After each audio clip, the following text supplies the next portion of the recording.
हरियाणा की हर अपडेट के लिए बेल आइकन दबाएं और सब्सक्राइब करें STV हरियाणा न्यूज। नमस्कार, आप देख रहे हैं हरियाणा न्यूज और मैं हूं आपके साथ शुभेंदु सिंह। रुक कर लेते हैं फटाफट खबरों का। कृषि कानूनों के मुद्दे पर किसानों और सरकार के बीच आज एक और दौर की बातचीत हुई, लेकिन 9वें दौर की बैठक भी बेनतीजा रही। सरकार और किसान अपने अपने रुख पर अड़े हुए हैं। सरकार ने बैठक में साफ कर दिया कि वो कृषि कानूनों को वापस नहीं लेगी।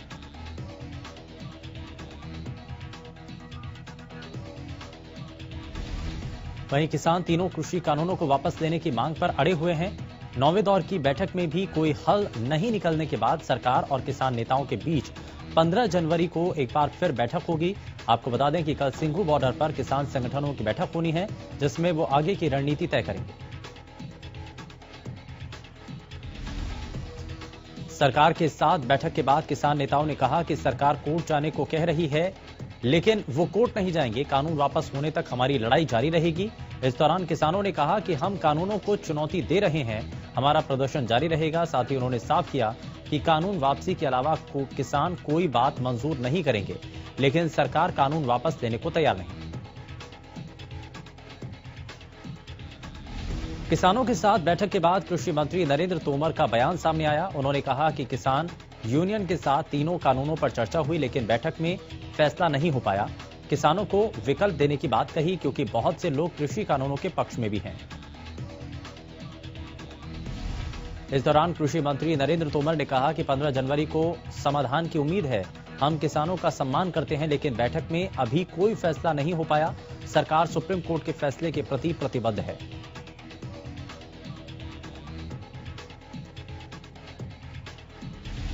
सरकार के साथ हुई 9वें दौर की वार्ता के दौरान किसान नेता बलवंत सिंह ने एक नोट लिखा। सरकार से नाराज दिख रहे बलवंत सिंह ने लिखा कि या मरेंगे या जीतेंगे।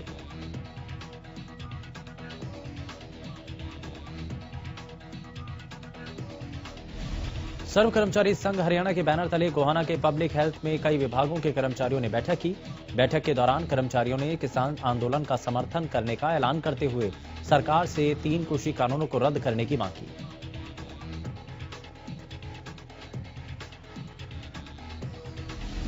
कर्मचारियों का कहना है कि सरकार से जल्द किसानों की मांगों को नहीं माना तो सभी विभागों के कर्मचारी इकट्ठा होकर 12 जनवरी को सभी जिलों में प्रदर्शन कर डीसी ऑफिस का घेराव करेंगे। साथ ही कर्मचारियों ने कच्चे और पक्के कर्मचारियों के अलावा लंबित पड़ी मांगों को भी पूरा करने की मांग की।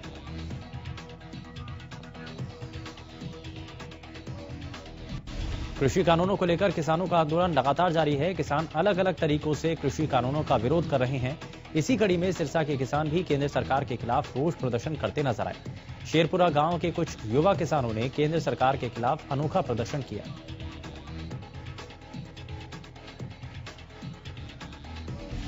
सिरसा के किसान कावड़ की तरह हल को कंधे पर लेकर दौड़ते दिखाई दिए। किसान नेता संदीप कुमार ने बताया कि केंद्र सरकार के तीनों कृषि कानून किसान विरोधी हैं, जिसे किसान किसी भी हालत में बर्दाश्त नहीं करेंगे।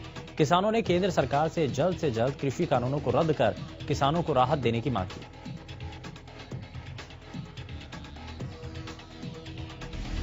वहीं अंबाला में भी किसान कृषि कानूनों का विरोध कर रहे हैं और इसी कड़ी में किसान पिछले कई दिनों से अंबाला में बिग बाजार के बाहर धरना दे रहे हैं। डेमोक्रेटिक फ्रंट के संस्थापक निर्मल सिंह बिग बाजार के बाहर बैठे किसानों को अपना समर्थन देने पहुंचे।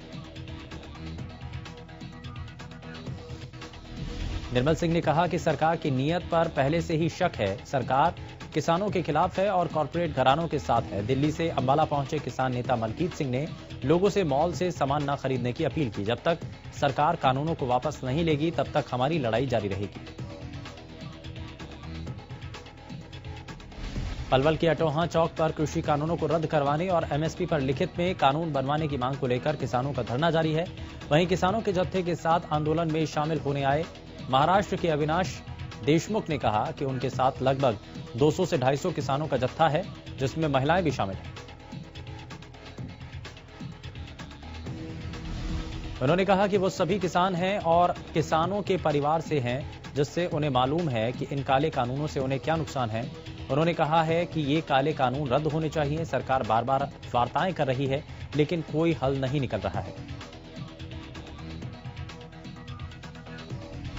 किसानों का धरना लगातार जारी है। किसान आंदोलन के बीच किसान रिलायंस और जियो का भी पुरजोर विरोध कर रहे हैं। इसी कड़ी में अब रिलायंस और जियो के विरोध की आपदा को अन्य कंपनियों ने अपने लिए अवसर बना लिया है। किसान लगातार जियो की सिम को दूसरे मोबाइल कंपनियों में पोर्ट करा रहे हैं। शंभू टोल पर एक नहीं बल्कि 4 से 5 काउंटर बनाए गए। स्टॉल लगाने वाले कंपनियों के कर्मियों की माने तो रोजाना उनके एक काउंटर पर 25 से 30 सिम जियो से दूसरी कंपनियों में पोर्ट किए जा रहे हैं। और शंभू बॉर्डर पर ऐसे एक नहीं बल्कि 4 से 5 काउंटर बनाए गए हैं जिन पर रोजाना लगभग 100 सिम पोर्ट किए जा रहे हैं।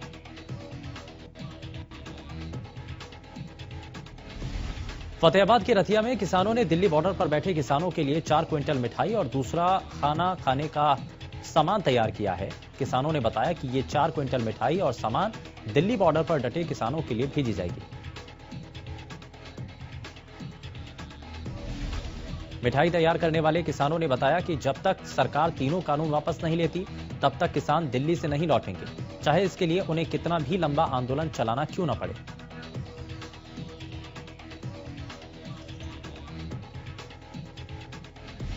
फतेहाबाद में दुकानदारों ने किसानों के पक्ष में मार्च निकाला और किसान आंदोलन को लेकर प्रधानमंत्री से जल्द समस्या को हल करने की अपील की।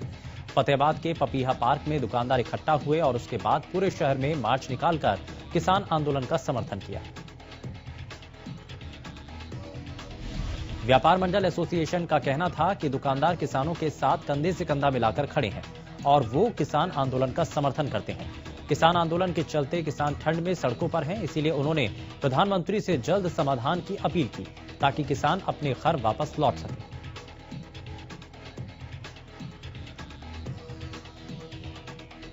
करनाल के गांव कैमला में 10 जनवरी को होने वाली महापंचायत को लेकर हर किसी की नजरें टिकी हैं। कार्यक्रम को सफल बनाने के लिए सांसद संजय भाटिया ने ज्यादा से ज्यादा संख्या में कार्यकर्ताओं से कार्यक्रम में पहुंचने का आह्वान किया। उन्होंने कहा कि किसान अपनी बात रख रहे हैं, ये सही है, लेकिन उनमें दूसरा पक्ष सुनने का भी धैर्य होना चाहिए। गुरुग्राम में सीएम मनोहर लाल ने कष्ट निवारण समिति की बैठक की। बैठक में 14 समस्याओं को सुना गया। इनमें 2 समस्याएं पिछली भी शामिल की गई थी। सीएम ने न्यू कॉलोनी में अवैध रूप से सील हटाने पर एफआईआर दर्ज करने के आदेश दिए हैं। तो वहीं रिश्वत मामले में एक इंस्पेक्टर के खिलाफ विजिलेंस कार्रवाई कर रही है। आरोपी कांस्टेबल को पकड़ लिया गया है। जबकि इंस्पेक्टर की गिरफ्तारी अभी बाकी है। सीएम ने साफ कहा कि भ्रष्टाचार को बख्शा नहीं जाएगा। तो वहीं सीएम ने नेता प्रतिपक्ष भूपेंद्र सिंह हुड्डा पर भी निशाना साधा। सीएम ने कहा कि हुड्डा दिन में सपने देख रहे हैं कि सरकार गिर जाएगी। सरकार अभी 5 साल चलेगी।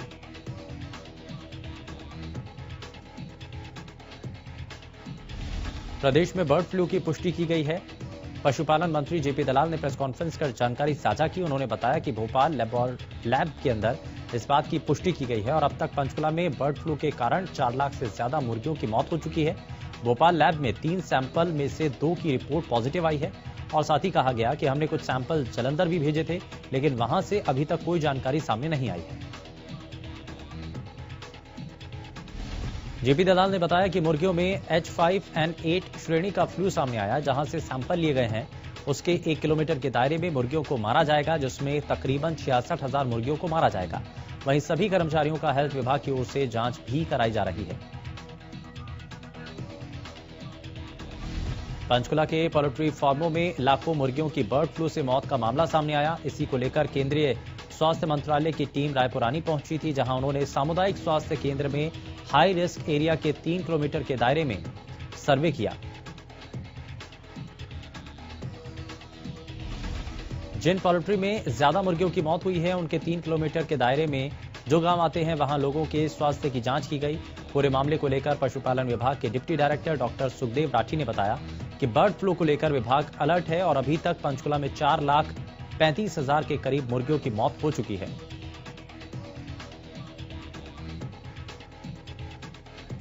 करनाल में कोरोना वैक्सीन को स्टोर करने के लिए प्रशासन की ओर से तैयारी कर ली गई है। आपको बता दें कि कोरोना वैक्सीन को एयरपोर्ट पर स्पेशल कार्गो प्लेन्स में लाया जाएगा और वहां से उसे स्पेशल रेफ्रिजरेटेड वैनों के जरिए 4 बड़े स्टोरेज पॉइंट्स करनाल, मुंबई, चेन्नई और कोलकाता पहुंचाया जाएगा।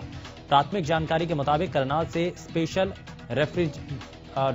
वैन के जरिए वैक्सीनों को दिल्ली के स्टोरेज पॉइंट्स और आसपास के राज्यों में पहुंचाया जाएगा।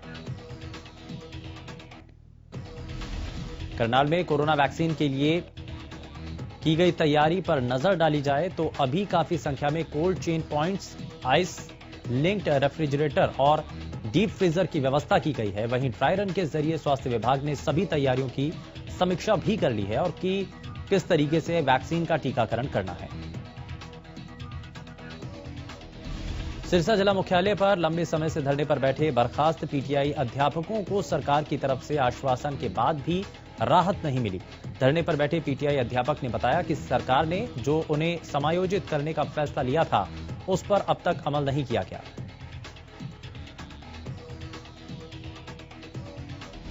सरकार को वादा याद दिलाने के लिए वो लोग धरना दे रहे हैं। उन्होंने कहा कि इस दौरान कई साथियों की मौत भी हो चुकी है। अध्यापकों के सामने खर्च चलाने और रोजी रोटी का संकट खड़ा है। अध्यापकों की मांग है कि सरकार जल्द उनकी समस्या का समाधान करे।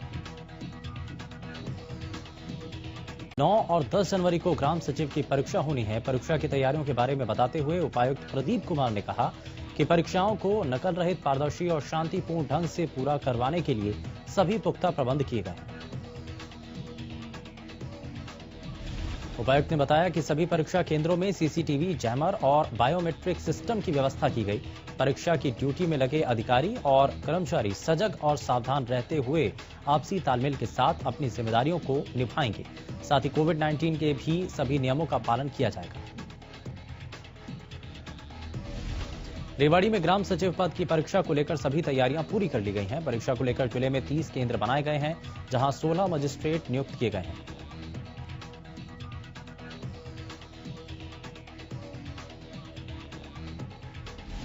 फतेहाबाद में 9 जनवरी को होने वाली ग्राम सचिव की भर्ती परीक्षा को लेकर प्रशासन ने सभी तैयारियां पूरी कर ली हैं।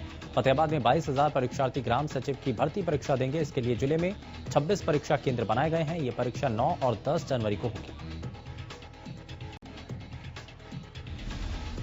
जिसे लेकर फतेहाबाद के लघु सचिवालय में डीसी और एसपी ने अधिकारियों की मीटिंग ली और उचित दिशा निर्देश दिए हैं। परीक्षा केंद्र में नकल को रोकने के लिए 9 फ्लाइंग टीमों का गठन किया गया है। यमुनानगर में सीएम फ्लाइंग ने की छापेमारी करते हुए सरकारी गेहूं में सेंध लगाने वाले गिरोह का भंडाफोड़ किया। टीम ने कुरुक्षेत्र रुड़की हाईवे के नजदीक एक ढाबे पर छापेमारी की। इस दौरान ढाबे से गेहूं और ट्रकों से निकाला गया डीजल बरामद हुआ।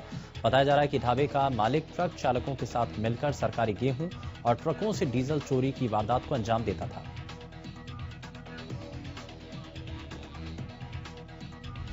मामले में पुलिस ने 4 लोगों को गिरफ्तार किया। फ्लाइंग टीम ने मौके से एफसीआई की मोहर लगे कट्टों के साथ डीजल बरामद किया। सीएम फ्लाइंग के इंस्पेक्टर दिनेश शर्मा ने बताया कि गुप्त सूचना के आधार पर उनकी टीम ने ढाबे पर छापेमारी की। मौके पर 2 ट्रकों से गेहूं के बैग उतारे जा रहे थे, जिस पर टीम ने मौके से ढाबा संचालक समेत 4 लोगों को पकड़ा। जब ढाबे की जांच की तो अंदर से डीजल भी बरामद हुआ।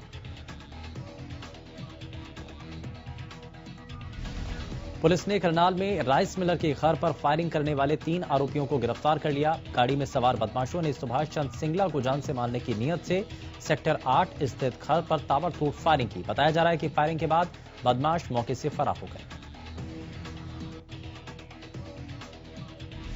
मामले की जांच करते हुए पुलिस ने 3 आरोपियों को गिरफ्तार किया। पुलिस ने बदमाशों के कब्जे से वारदात में इस्तेमाल की गई गाड़ी और हथियार बरामद किए हैं। जांच में सामने आया कि आरोपी सचिन का शिकायतकर्ता के साथ लेन देन का मामला चल रहा था, जिसके चलते सुभाष को जान से मारने की नीयत से उसके घर पर हमला किया गया।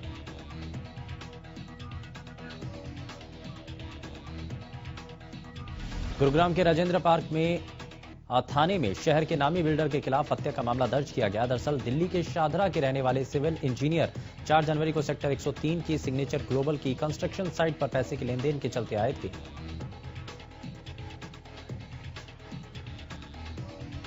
लेकिन देर शाम सिविल इंजीनियर सूरज भान का शव संदिग्ध हालत में बरामद किया गया था। पुलिस ने मृतक के परिजनों की शिकायत पर ग्लोबल बिल्डर के मालिक, वाइस प्रेसिडेंट और जीएम के खिलाफ धारा 302 के तहत मामला दर्ज कर तफ्तीश शुरू कर दी। क्राइम ब्रांच ने सेक्टर 40 से 7 ग्राम हेरोइन के साथ नाइजीरियन युवक को गिरफ्तार किया। बताया जा रहा है कि युवक एम्बियंस मॉल के पास ड्रग सप्लाई करने के इरादे से घूम रहा था। बरामद की गई ड्रग्स की कीमत 12 से 15 हजार रुपए बताई जा रही है। फिलहाल पुलिस ने आरोपी को गिरफ्तार कर मामले की तफ्तीश शुरू कर दी। शुरुआती जांच में आरोपी युवक के अवैध तरीके से भारत में रहने की बात भी सामने आई है। भिवानी जिले के गांव प्रहलादगढ़ के पास एक ट्रक और स्कूटी की टक्कर हो गई, जिसमें एक युवक की मौत हो गई जबकि एक युवती गंभीर रूप से घायल है। जिला के गांव ढाणा लाडनपुर के रहने वाले भाई बहन अपने गांव से दादरी के लिए किसी काम के लिए निकले थे, जब वो भिवानी दादरी रोड पर प्रहलादगढ़ के पास पहुंचे। धुंध ज्यादा होने की वजह से गलत साइड से आ रहे ट्रक ने उन्हें टक्कर मार दी। घटना के बाद ट्रक चालक ट्रक को छोड़कर ट्रक को लेकर के वहां से फरार हो गया। फिलहाल डॉक्टरों ने युवती को गंभीर हालत के चलते पीजीआई रेफर कर दिया है, जबकि युवक को मृत घोषित कर दिया गया। पुलिस ने मामला दर्ज कर ट्रक चालक की तलाश शुरू कर दी है। कैथल के पाटला रोड पर ट्रेन पुल के पास वाहनों की चेकिंग कर रहे यातायात पुलिस के सब इंस्पेक्टर धर्मवीर को एक कार चालक ने टक्कर मार दी। टक्कर लगने से सब इंस्पेक्टर गंभीर रूप से जख्मी हो गया। घायल अवस्था में उन्हें शाह अस्पताल में दाखिल करा दिया गया, जहां उनका इलाज चल रहा है। उधर टक्कर मारने के बाद कार चालक फरार हो गया। एसपी लोकेंद्र सिंह ने अस्पताल जाकर सब इंस्पेक्टर का हालचाल जाना। इस दौरान कैथल के पुलिस अधीक्षक ने बताया कि इस मामले में केस दर्ज कर लिया गया और जल्द ही आरोपी को गिरफ्तार कर लिया जाएगा। स्वास्थ्य विभाग से एमपीएचडब्ल्यू के पद से रिटायर्ड अनूप नाम के एक शख्स ने रोहतक के मॉडल टाउन स्थित एक होटल में फांसी लगाकर आत्महत्या कर ली।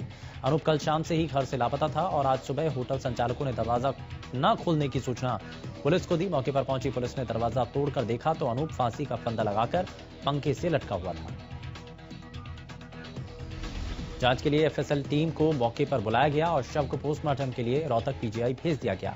सिविल लाइन थाना प्रभारी उदय भान ने बताया कि अनूप ने अपनी पर्सनल डायरी में अपनी मौत की वजह किसी बीमारी को बताया है, लेकिन फिर भी वो सभी पहलुओं को ध्यान में रखते हुए जांच करेंगे।